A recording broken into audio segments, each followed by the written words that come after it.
नमस्ते दोस्तों। आज के इस विश्लेषण में हम भक्ति परंपरा की एक बेहद खूबसूरत मतलब एकदम दिल छू लेने वाली कथा की गहराई में उतरने वाले हैं। ये कहानी है संत जनाबाई और भगवान पंढरीनाथ के अटूट रिश्ते की। इसमें वो मासूमियत है, वो दिव्यता है जो आजकल शायद ही कहीं देखने को मिले। तो चलिए बिना कोई समय गवाए इस अद्भुत कथा की शुरुआत करते हैं। शुरुआत करते हैं एक बहुत ही शक्तिशाली विचार से। मीराबाई का वो मशहूर दोहा तो आपने सुना ही होगा, छोड़ बंधु छोड़ जग, मेरे तो गिरधर गोपाल, दूसरों ना कोई। ये लाइन ना निष्काम भक्ति यानी एकदम निस्वार्थ प्रेम का असली मतलब समझाती है। जब आप सच्चे मन से ईश्वर को पाना चाहते हैं तो कभी कभी आपको ये सांसारिक मोह माया, ये दुनियादारी पीछे छोड़नी पड़ती है। और सही मायनों में देखा जाए तो यही आज की हमारी इस कहानी का बेस है। तो चलिए कहानी के पहले हिस्से की तरफ बढ़ते हैं, लॉस्ट इन पंढरपुर। यहीं से मासूमियत और दिव्यता के मिलन की शुरुआत होती है। यहाँ ये नंबर 8 बहुत अहम है। जरा इमेजिन कीजिए, संत जनाबाई की उम्र उस वक्त महज 7 या 8 साल की थी। आषाढ़ी एकादशी का दिन, पंढरपुर में खचाखच भीड़, और उस छोटी सी बच्ची ने उस अपार भीड़ में जानबूझकर अपने माता पिता का हाथ छोड़ दिया। कोई सोच भी नहीं सकता ऐसा, लेकिन क्यों? सिर्फ इसलिए ताकि वो हमेशा के लिए पंढरपुर में अपने आराध्य के पास ही रह सके। अब नॉर्मली क्या होता है, मेले में कोई बच्चा खो जाए तो वो बुरी तरह घबराकर रोने लगता है, राइट? लेकिन जनाबाई बिल्कुल नहीं रोई। पता है क्यों? क्योंकि उनका नजरिया ही पूरी तरह बदल चुका था। उनके लिए तो साक्षात भगवान विट्ठल और माता रुक्मिणी उनके नए माता पिता बन गए थे। चंद्रभागा नदी उनकी बहन थी, और जो संत वहां मगन होकर नाच गा रहे थे वो सब उनके भाई बंधु। मतलब जब इंसान के अंदर पूर्ण भक्ति आ जाती है ना, तो वो सारे संसारिक रिश्तों की जगह ले लेती है। लेकिन रास्ता इतना आसान भी नहीं था। दिन बीतते गए, पहला दिन, दूसरा दिन, तीसरा दिन। वो छोटी सी बच्ची बस चंद्रभागा नदी के किनारे पूरे धैर्य के साथ इंतजार करती रही। लेकिन इतनी भीड़ में भगवान के दर्शन ही नहीं हुए।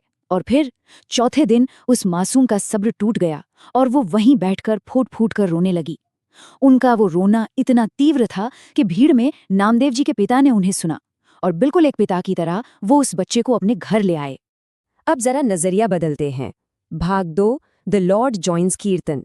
देखते हैं कि भगवान विट्ठल के एंड से क्या चल रहा था। नामदेव जी के घर पर कीर्तन चल रहा है, और इधर भगवान विट्ठल खुद कहते हैं, मुझसे अब रुका ही नहीं जा रहा, मैं कीर्तन में जा रहा हूँ। ये बड़ा ही प्यारा सवाल है। माता रुक्मिणी उन्हें समझाती हैं कि बाहर भारी भीड़ है, आप जाएंगे तो कीर्तन में विघ्न पड़ेगा, भगदड़ मच सकती है। लेकिन भगवान कहाँ सुनने वाले थे? वो सब कुछ इग्नोर करके बस वो भक्ति संगीत सुनने के लिए मंदिर से बाहर दौड़ पड़ते हैं।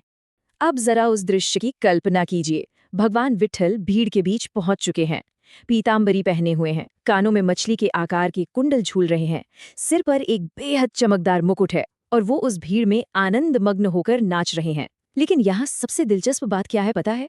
उस विशाल भीड़ में किसी को वो दिखाई नहीं दे रहे, सिवाय एक के। केवल वो छोटी सी बच्ची हमारी जनाबाई ही उन्हें उनके इस दिव्य रूप में पहचान पाती है। और यहीं से शुरू होता है एक बेहद आत्मीय और निजी रिश्ता। भाग 3, मिडनाइट मील्स विथ विट्ठल। एक बार जनाबाई इस बात पर रोने लगी कि भगवान दिन भर खड़े रहते हैं, इतना नाचते हैं, तो उनके पैरों में कितना दर्द होता होगा। उनकी इसी मासूमियत को देखकर विट्ठल उनके सामने प्रकट होने लगे। और यहाँ हमें एक कमाल का कॉन्ट्रास्ट देखने को मिलता है। एक तरफ मंदिर का फिक्स्ड मेन्यू, रोज वही पूरन पोली, चावल और सब्जी, और दूसरी तरफ है जनाबाई की रसोई, जहां वो रोज बहुत प्यार से स्पॉन्टेनियसली नए नए ताज़ा पकवान बनाती हैं। बस इसी प्यार के खींचे चले आते हैं विट्ठल, और मंदिर के कड़े नियमों से निकलकर आधी रात को जनाबाई के हाथों का भोजन करने पहुंच जाते हैं। अब जरा सोचिए, एक रात माता रुक्मिणी भी भगवान के पीछे पीछे छुप कर आ गई।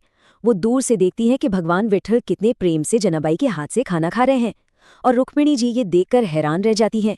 वो महसूस करती हैं कि जनाबाई का भाग्य इतना पवित्र है कि स्वयं धन और ऐश्वर्य की देवी भी उसकी प्रशंसा कर रही हैं। मतलब यहाँ जनाबाई की भक्ति की सत्यता पर एक तरह से मोहर लग जाती है। भाग 4, ग्राइंडिंग ग्रेन विद गॉड। ये चक्की लीला शायद इस पूरी कथा की सबसे इंटीमेट और खूबसूरत लीलाओं में से एक है। रात का समय है, जनाबाई अनाज पीस रही हैं और साथ साथ भगवान के लिए मधुर गीत गा रही हैं।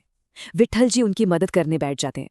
पर दिक्कत ये होती है कि भगवान के भारी गहने हिलने पर बहुत आवाज कर रहे थे, जिससे जनाबाई का गीत ठीक से सुनाई नहीं दे रहा था। तो भगवान ने क्या किया? उन्होंने अपने सारे गहने उतार कर साइड में उसी चक्की के पत्थर के पास रख दिए, ताकि बिना किसी डिस्टर्बेंस के वो गीत का आनंद ले सकें। लेकिन कहानी में ट्विस्ट तो आना ही था। अचानक सुबह के 3:30 बज जाते हैं। मंगला आरती की घंटियां बजने लगती हैं। विट्ठल जी एकदम घबरा जाते हैं कि अरे मुझे तो मंदिर पहुंचना है। और इसी जल्दबाजी में, ताकि रास्ते में कोई उन्हें पहचान ना ले, वो गलती से जनाबाई की पुरानी सी शॉल ओढ़कर मंदिर की ओर भाग निकलते हैं। ये जो घबराहट और जल्दबाजी है ना, ये आगे होने वाले एक बहुत बड़े बवाल की तरफ इशारा कर रही थी। और इसी के साथ हम आते हैं भाग 5 पर, द मिसिंग ऑर्नामेंट्स। अब सुबह हो चुकी है और एक बड़ा रहस्य सामने है। अब सबसे बड़ा सवाल यही था, भगवान के वो दिव्य आभूषण गए कहाँ? हमें तो पता है कि गहने चक्की के पास रखे हैं, लेकिन जरा पुजारियों के नजरिए से सोचिए, जब उन्होंने सुबह मंदिर के कपाट खोले होंगे और देखा होगा कि भगवान की मूर्ति पर एक भी गहना नहीं है, तो क्या भारी दहशत फैल गई होगी वहां। कपाट खुलते ही सब सन्न रह गए। भगवान की मूर्ति पर रत्न जड़ित आभूषणों की जगह क्या है? एक मामूली सी शॉल। और तभी भीड़ में खड़े नामदेव जी की नजर उस शॉल पर पड़ती है और वो कहते हैं, ये शॉल मैंने इसे पहले देखा है, ये तो हमारी सेविका जनाबाई की है। ये खुलासा सबके लिए बहुत ही चौंकाने वाला था। अब बाहरी दुनिया तो अपने हिसाब से ही सोचती है ना।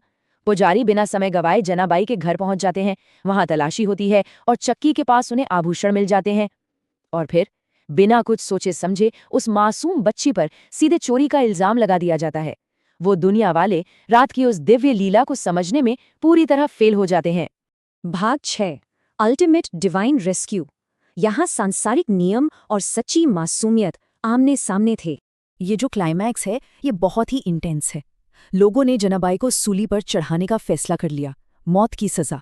लेकिन जैसे ही जनाबाई सूली के पास पहुंचती हैं और आंख बंद करके अपने विट्ठल को याद करती हैं, वो लकड़ी की सूली वहां खड़े हजारों लोगों के सामने मोम की तरह पिघलकर गायब हो जाती है, लिटरली गायब। ये दृश्य इस बात का सबसे बड़ा सबूत था कि सच्ची भक्ति को दुनिया का कोई भी दंड छू तक नहीं सकता।